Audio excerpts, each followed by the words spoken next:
भारतीय मूल की अमेरिकी अंतरिक्ष यात्री सुनीता विलियम्स काफी लंबे समय से स्पेस स्टेशन पर है। 9 महीने का वक्त हो चुका है और लगातार ये सवाल पूछे जा रहे हैं कि आखिर वो वापस कब लौटेंगी। अब एक नया मिशन लॉन्च किया गया है उनकी घर वापसी के लिए। किस तरह से तैयारी है, रिपोर्ट के जरिए आपको दिखा रहे हैं।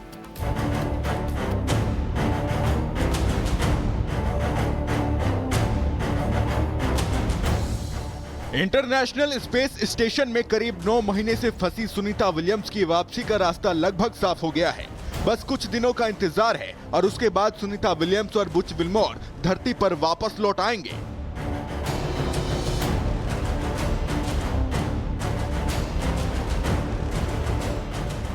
इंटरनेशनल स्पेस स्टेशन से सुनीता विलियम्स और बुच विल्मोर की वापसी के लिए नासा और स्पेस एक्स ने मिलकर फॉल्कन 9 रॉकेट के जरिए अपना मिशन क्रू 10 लॉन्च कर दिया है।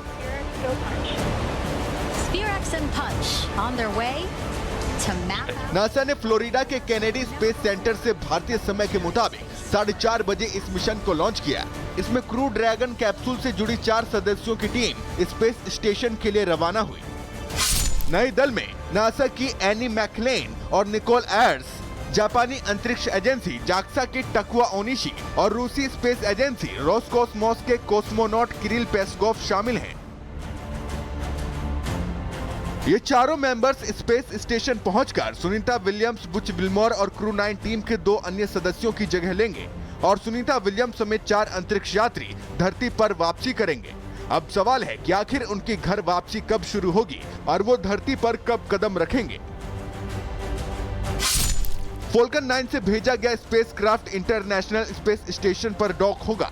क्रू 9 और क्रू 10 के बीच हैंडओवर प्रक्रिया होगी। ये प्रक्रिया 19 मार्च तक खत्म हो सकती है, जिसके बाद चारों अंतरिक्ष यात्री आईएसएस से रवाना होंगे, जिसके 2 से 3 दिन बाद अंतरिक्ष यात्रियों की धरती पर लैंडिंग संभव है। अटलांटिक महासागर में इनकी लैंडिंग होगी। नासा और स्पेस एक्स अनडॉकिंग से लेकर स्पैश डाउन की प्रक्रिया की निगरानी करेंगे। अंतरिक्ष यात्री सुनीता विलियम्स और बुच विल्मोर पिछले 9 महीनों से अंतरिक्ष में इंटरनेशनल स्पेस स्टेशन में फंसे हुए हैं। ये दोनों बोइंग के स्टार लाइनर स्पेसक्राफ्ट से केवल 8 दिनों के लिए अंतर्राष्ट्रीय स्पेस स्टेशन गए थे, लेकिन स्टार लाइनर में आई तकनीकी खराबी के कारण वो लौट नहीं सके। अब पूरी दुनिया की नजर इनकी वापसी पर टिकी है। कई शहरों में हिंसा और बवाल की खबर सामने आई है। झारखंड, महाराष्ट्र, उत्तर प्रदेश और पंजाब में भी बवाल और झड़प हुई है।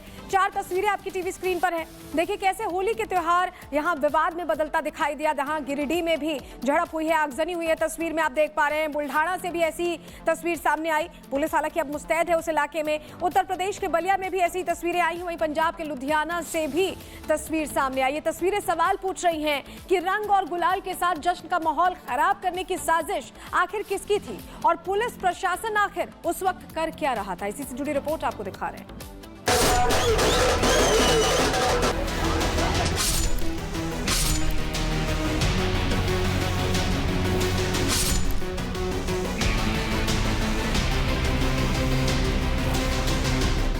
होली के त्योहार पर जिस दिन की शुरुआत रंग और गुलाल के साथ हुई थी, जश्न और धमाल के साथ हुई, शाम होते होते वो इन तीनों जगहों पर हिंसक झड़प में बदल गई। गिरिडीह, लुधियाना और अमृतसर में पथराव, आगजनी और लोहे की रोड से हमले की तस्वीर सामने आई।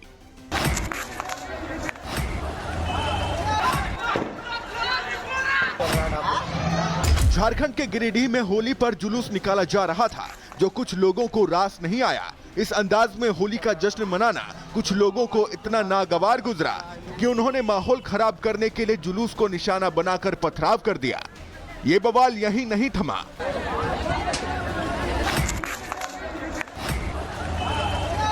खास समुदाय के लोगों ने पहले जमकर ईंट पत्थर चलाए, फिर कई दुकानों में आग लगा दी।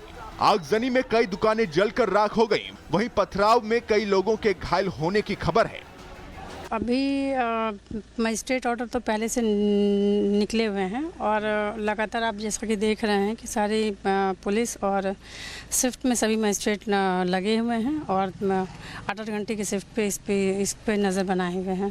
जो भी असामाजिक तत्व जो दोनों पक्षों से इस घटना को अंजाम दिए हैं, उनका हम लोगों ने उनका जो है आइडेंटिफिकेशन भी लगभग कर लिया है और वैसे लोगों को चिन्हित करके कड़ी कार्रवाई की जाएगी।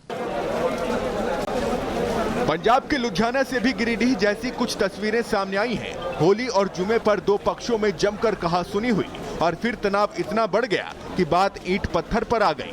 जानकारी के मुताबिक दोनों पक्षों में विवाद डीजे बजाने को लेकर हुआ। पत्थरबाजी में 3 लोग गंभीर रूप से घायल हो गए। होली के दिन अमृतसर में टारगेट पर स्वर्ण मंदिर के श्रद्धालु और कर्मचारी थे। एक शख्स ने लोहे की रोड से श्रद्धालुओं और कर्मचारियों पर हमला कर दिया। बताया गया कि इस वारदात से पहले हमलावर को वहां घूमता हुआ देखा गया था। इस हमले में सेवादारों समेत 5 लोग घायल हो गए, जिन्हें इलाज के लिए गुरु रामदास अस्पताल में भर्ती कराया गया। वहीं पुलिस ने हमलावर को गिरफ्तार कर लिया है।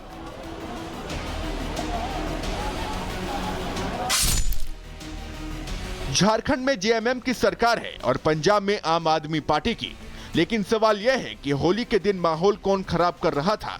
त्योहार के दिन इन तीनों ही जगहों पर बवाल की साजिश किसकी थी? आखिर कौन है जो समाज में विष घोलने का काम कर रहा है? Bureau report, Republic Bharat. और चलिए इसी बीच आपको अगली खबर बता दें। होली के दिन झारखंड के गिरिडीह में 2 समुदायों में हिंसक झड़प हो जाती है और ये झड़प लगातार आप देखिए कैसे बढ़ती जाती है। पहले बवाल होता है, पथराव होता है और फिर आगजनी होती है। ये आप झारखंड के गिरिडीह का पूरा मामला देख रहे हैं, ये आलम देख रहे हैं। आप देखिए यहाँ पर सिर्फ एक बवाल किसी बात को लेकर भड़का था, उसके बाद इतना ज्यादा तनाव हुआ कि एक दूसरे को पत्थरबाजी करने लगे, तोड़फोड़ करने लगे, वाहनों में आग लगा दी। मोटरसाइकिल का आप देखिए क्या हाल हुआ पड़ा। यहाँ पर जो भी आपको यहाँ मोटरसाइकिल दिखेगी, स्कूटर दिखेगा, गाड़ियां दिखेंगी, सब में तोड़फोड़ की जाती है। आग के हवाले 3 तस्वीरें जरा गौर से देखिए।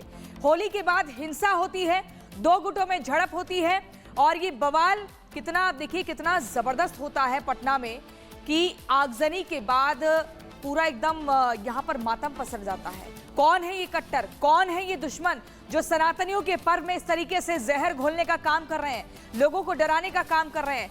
आपको बता दें कि सिर्फ एक ही जगह नहीं है ये, झारखंड के गिरिडीह में नहीं, पंजाब से भी ऐसी तस्वीरें सामने आई, उत्तर प्रदेश से भी आई। तो झारखंड के गिरिडीह में आखिर हुआ क्या जो झड़प हो गई? चलिए जानकारी के जरिए आपको बताते हैं। दरअसल ये पूरी घटना झारखंड के गिरिडीह में 2 पक्षों में झड़प से शुरू हुई और उपद्रवियों ने पत्थरबाजी और आगजनी की है, नुकसान पहुंचाया है और काफी नुकसान पहुंचाया है। जो जानकारी हमें मिल रही, तस्वीर भी हमने आपको दिखाई, दुकानों और गाड़ियों को आग के हवाले कर दिया गया। अंधाधुंध बिना ये देखे कि आखिर किसकी दुकान है, क्या है, भारी नुकसान पहुंचाया गया है लोगों की पर्सनल प्रॉपर्टी को। ये तस्वीरें जो सामने आई है बता रही है कि कहीं ना कहीं कट्टरपंथी अभी भी एक्टिव है। महाराष्ट्र के बुल्ढाना में भी 2 गुटों में मारपीट की जानकारी मिली। हमने आपको तस्वीर दिखाई थी कि कैसे बुल्ढाना में भी हिंसा के हालात बनते दिखाई दे रहे थे। इस तरह की तस्वीरें आम होती जा रही और इसी से जुड़ी बड़ी जानकारी जो मिल रही है आपको बता रहे हैं। बड़ी खबर मिली गिरिडीह हिंसा पर। निशिकांत दुबे ने आरोप लगाया कि हिंदुओं के त्योहार में दहशत फैलाई गई है। कांग्रेस का इसके पीछे हाथ है और कांग्रेस घुसपैठियों के साथ है, ये निशिकांत दुबे ने कहा है। तो जिस तरह से तस्वीर झारखंड के गिरिडीह से सामने आए, उसको लेकर बड़े आरोप यहाँ पर निशिकांत दुबे ने लगाए हैं और उनका यह कहना है कि ये जानबूझकर हिंदू के त्योहार पर दहशत फैलाने की साजिश है। सुनिए। भारतीय जनता पार्टी ने विधानसभा चुनाव के पहले ये कहा कि कम से कम 30 ऐसी विधानसभा है झारखंड में, बहुत छोटी, 81 में से 30 विधानसभा ऐसी है जिसमें कि वोटर 50% से लेके 150% तक बढ़े, 50% से लेके 150% तक बढ़े। और ये जो बढ़ाव है वो केवल बांग्लादेशी घुसपैठियों का